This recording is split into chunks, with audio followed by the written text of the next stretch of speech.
3 years of sandstorms, silent nights, and letters that arrived 2 weeks late.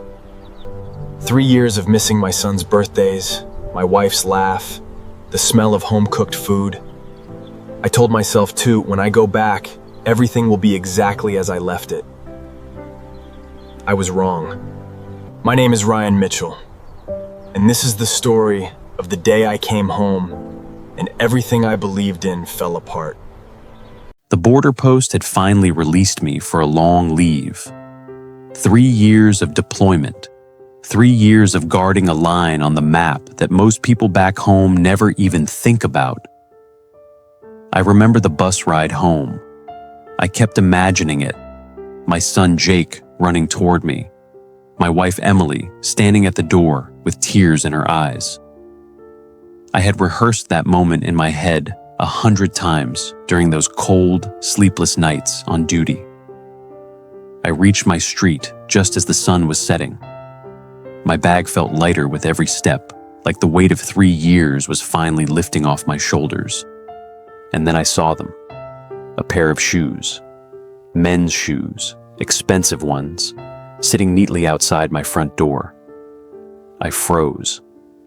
I told myself, maybe it's a guest, maybe Emily's brother came to visit, maybe it's nothing. But something in my chest already knew.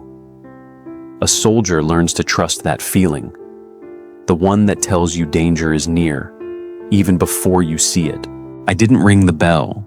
I used my old key, the one I had carried in my chest pocket for 3 years, close to my heart, through every dust storm and every sleepless watch.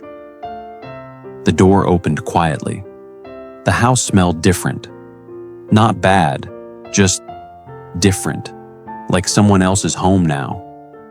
I heard laughter from the kitchen, Emily's laughter, and a man's voice. Let this sit. I stood in the hallway, my boots still on, my bag still on my shoulder, and I listened. You always know how to make me laugh, Emily was saying. Ryan never had time for jokes. He was always so serious, always thinking about duty. My hand tightened around the strap of my bag. Before I could take another step, a small voice called out from the stairs. Papa? I turned. My son, my Jake, was standing there. He had grown so much, taller, older, his eyes wide with shock, staring at me like I was a ghost. I dropped my bag and knelt down, arms open, waiting for him to run to me the way he used to in my dreams. He didn't run.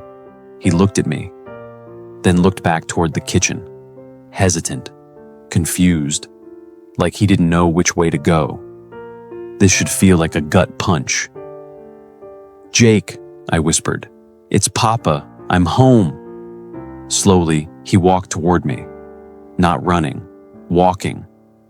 And when he finally hugged me, he whispered something into my ear that I will never forget. Uncle Brian said not to tell you he's here today. I stood up slowly. My legs felt like they belonged to someone else. Brian, my best friend since childhood. The man who promised me on the day I left for the border that he would look after my family while I was gone. I walked into the kitchen. Emily's face went pale the moment she saw me. The laughter died instantly. Brian stood up so fast his chair nearly fell backward. Ryan, you weren't supposed to come until next week, Emily stammered. Let the silence hang. Clearly, I said quietly, I wasn't supposed to come at all. Nobody spoke. The only sound in the room was the ticking of the clock on the wall. The same clock I had bought for Emily on our 2nd anniversary. It's not what it looks like, Brian finally said. I looked at him. 3 years of border patrols had taught me how to read people. Who was lying, who was hiding something, who was about to run. And in that moment, I saw all 3 in his eyes. Don't, I said. Don't insult the 3 years I spent defending this country while you were here, defending yourself in my house. Emily broke down crying. Through her tears, the truth came out in pieces. It had started almost a year into my deployment. Loneliness, long nights. Brian, who was just checking in, who started staying for dinner, then staying later, then staying over on nights he claimed it was too late to drive home. Jake had grown up watching another man sit in my chair at the dinner table. I didn't yell. I didn't break anything. 3 years on the border teaches you a strange kind of control. The kind where the loudest storms happen quietly, inside you. I looked at Emily and asked only one question. Did you ever think about what I was fighting for? I thought I was protecting this home. I didn't know I needed to protect it from the people inside it. She had no answer. That night, after Brian left and Emily locked herself in the guest room, I sat on the porch steps with Jake beside me. The same porch where I used to teach him to ride his bicycle before I left. "Papa," he said softly, "are you leaving again?" I looked at my son, the only truly innocent person in this entire story, and I made a decision right there. "No," I told him. "This time, I'm not the one who's going to leave." Because somewhere between the border and that doorstep, I realized something. I had spent 3 years protecting a line on a map. It was time to protect the only thing that actually mattered, my son. I filed for divorce 2 weeks later. It wasn't easy. Nothing about rebuilding a life from broken pieces ever is. But Jake and I moved into a small house across town, just the two of us.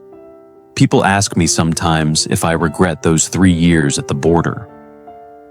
I don't. I regret trusting the wrong person to guard what I couldn't protect myself. But I don't regret what came after. Learning to braid my son's hair for school. Learning to cook the way his mother used to. Learning that being a father isn't about the uniform you wear. It's about who stays. If you're a single parent watching this, if you've ever come home to find your whole world rearranged without you, I want you to know you're not alone. And sometimes the family you rebuild is stronger than the one you lost. If this story touched you, let me know in the comments. And if you have a story of your own about love, betrayal, or starting over, share it below. It might just become our next episode. This is Silent Love, and this was just one story of a silent heart.